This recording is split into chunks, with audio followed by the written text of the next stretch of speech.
오늘 청년부 찬양하는데 피아노 반주자가 바뀌었어요. 그죠? 우리 자매분이 피아노 반주를 했는데 박수 한번 하시죠. 격려.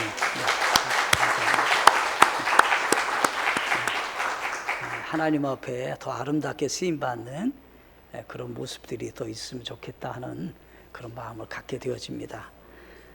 오늘 말씀의 제목은 하나님의 말씀 사랑이라고 하는 건데 간단하게 세 가지로 살펴보기를 원합니다. 첫째, 왜 우리가 말씀을 사랑해야 되는가라고 할 때 첫째가 진리의 말씀이기 때문에 그렇습니다.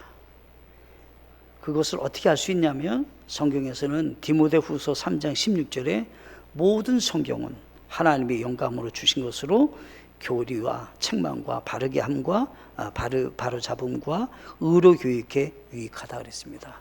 모든 성경의 전체가 진리라는 거예요. 왜? 하나님께서 영감으로 기록된 말씀이기 때문이다. 어떤 책과 비교가 안 되는 거예요. 그냥 무효하다는 거예요. 완벽하다는 거예요. 그러니까 이 말씀을 우리가 사랑할 수밖에 없는 이유가 뭐냐는데 이런 거죠. 어떤 때는 맞고 어떤 때는 안 맞고. 그럼 어떻게 믿을 수 있어요? 어떻게 믿고 우리가 그 말씀을 우리가 진리라고 생각할 수 있어요? 근데 하나님 말씀은 절대 그런 일이 없다는 거예요. 어느 시대나 어느 환경이나 어느 사람에게나 모두에게 똑같이 영감으로 기록된 말씀은 살아서 역사하는 말씀이다 라고 합니다.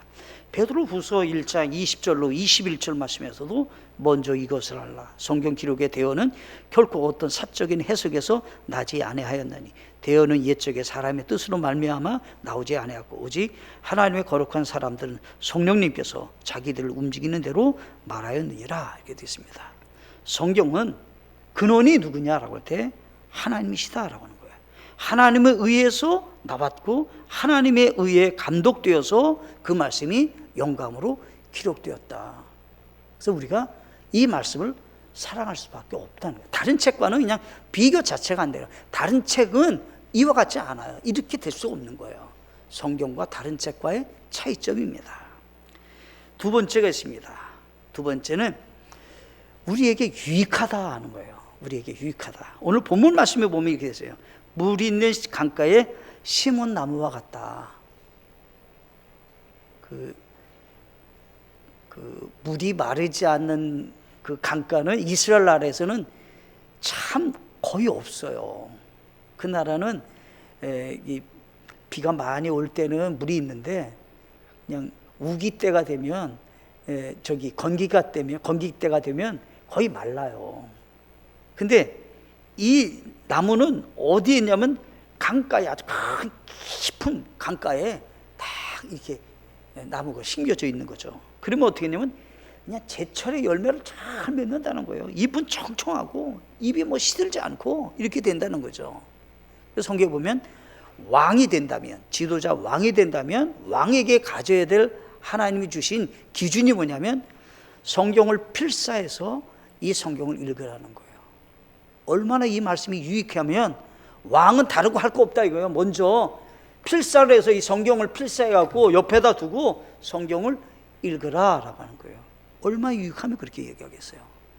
예수님은 또 어떻게 하셨냐면요, 예수님은 굶주리시고 시험을 받으시는 거예요. 마태복음 4장에 보면, 그죠? 4장부터 보면. 근데 거기 성경은 마귀 사탄이 시험에 들게 할 때마다 무엇을 승리하셨냐면 육신을 갖고 있었던 예수님께서는 기록되었을 때 그것은 다 신명기에 기록된 말씀이죠. 그 말씀을 가지고 사탄을 대항해서 싸우셔서 승리하셨다라고 하는 거예요. 우리가 어떻게 이 세상에서 승리하며 살 수 있느냐라고 할 때 성경은 간단하게 한 거죠. 말씀을 묵상하며, 그래서 성경에 보면 율법을 기뻐하며 그분의 율법을 밤낮으로 묵상하는 사람이 강가에 심기운 나무 같은 사람이라는 거예요. 여러분들이 안전하기를 원하시나요? 좋은 안내를 받기를 원하시나요? 가끔은요, 내비도 이상한 데로 인도하더라고요. 가끔은 내비가 왜 틀리나 이렇게 했는데 내비가 어떤 데 틀리더라고요. 이 내비도 100% 맞지는 않는 것 같더라고요. 하나님의 말씀은 100% 좋은 안내자예요.